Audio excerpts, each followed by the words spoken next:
Saya Miftahul Soleh, Wijaiswara Alimadya di Balai Besar Peningkatan Penjaminan Mutu Bidang Otomotif Elektronika Malang ingin memperkenalkan fasilitas ya untuk diklat pengoperasian dan pemeliharaan sistem pneumatik seperti yang sudah kita berikan ke beberapa kali episode ya untuk upskilling dan reskilling.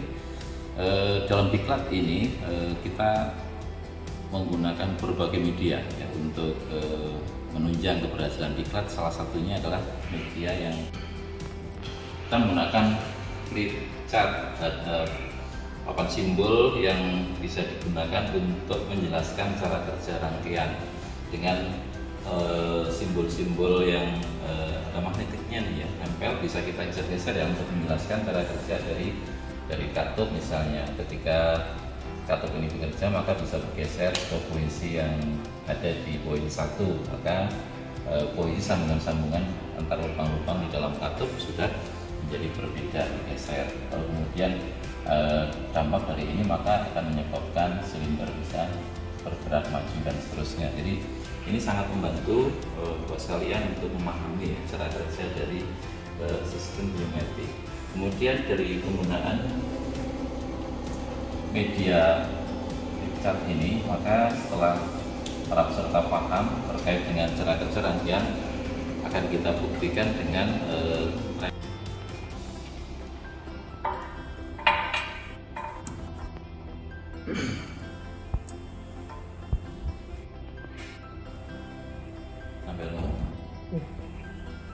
ini untuk rangkaian dengan menggunakan single solenoid.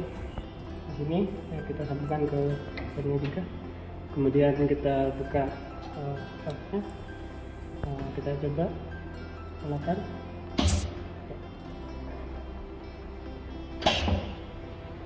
Ya, ini bentuk praktikal desainnya ya. Artinya sebelum ke sini para peserta sudah kita berikan banyak problem. Jadi kita banyak menggunakan pendekatan atau model belajar problem based learning.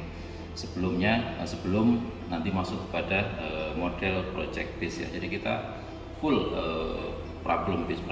Banyak sekali problem di keseharian ya, di persoalan di industri itu yang kita pakai untuk membuat problematika di diklat, dan kemudian dicoba ditemukan solusinya di papan peraga ini untuk simulasi prakteknya, kemudian diperagakan seperti yang tadi Pak Hendra peragakan. Ini banyak sebenarnya bisa didesain di sini, dan setelah mereka paham untuk mengoperasikan, nanti advance berikutnya troubleshootingnya juga bisa kita lakukan di sini. Jadi banyak persoalan troubleshooting di dunia industri bisa kita simulasikan di sini. Apakah problem di komponen pneumatiknya, apakah problem di rangkaian elektrikalnya, kontrolnya, bisa kita simulasikan. Di diklat juga kita ajarkan itu di materi untuk pemeliharaan sistem pneumatik. Model pembelajaran untuk merealisasikan project ya, project based learning bisa kita diklatkan, kita ajarkan dengan model ini. Jadi setelah tadi kita menggunakan papan peraga di sana ya, papan peraga kan masih bersifat simulasi, maka dibawa ke lebih real, konkret, dan bisa dijelaskan dengan konstruksi. Pertama adalah gerakan untuk menjepit, kemudian setelah silinder A maju, kemudian silinder yang kedua ini yang atas akan menstamping atau mengepres atau apalah ya, melakukan pengepresan selesai, dia akan kemudian harus mundur. Setelah mundur, jepit juga harus melepas ya, melepas benda yang dijepit. Berarti A harus mundur, dan baru kemudian silinder yang ketiga ini akan melempar ke tempat penampungan ya. Silinder C yang akan maju untuk melempar benda, kemudian mundur. Jadi urutan gerakannya A plus, B plus, B minus, A minus, C plus, C minus.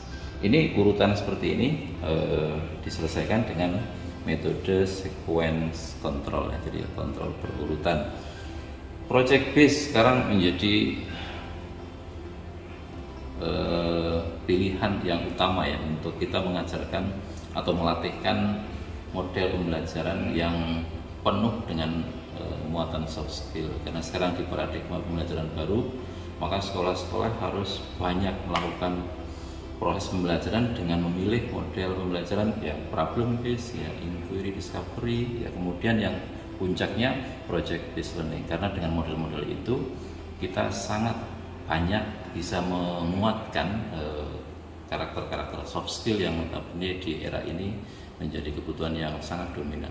Hard skill tetap kita dapat, tetapi soft skillnya sangat mudah dikuatkan dengan model-model problem based, project based.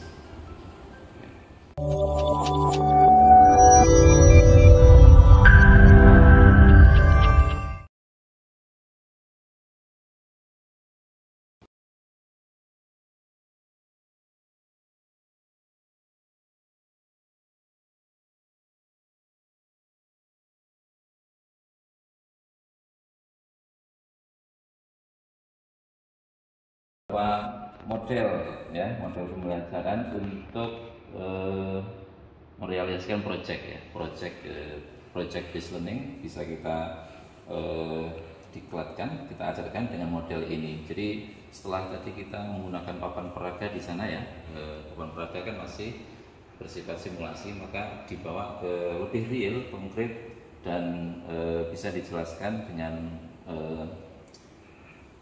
konstruksi yang mirip dengan benda yang sesungguhnya. Ini sebagai percontohan, ada 3 aktuator ya, 3 silinder, 1, 2, 3 untuk membangun sistem stamping mesin ya, mesin stempel bisa, mesin press bisa ya, sehingga nanti urutannya dari silinder yang pertama ini sebagai silinder penjepit, dia akan, kalau sensor ini akan mendeteksi benda ada di sini, dia akan maju untuk menjepit ya. Jadi gerakan pertama adalah gerakan untuk menjepit.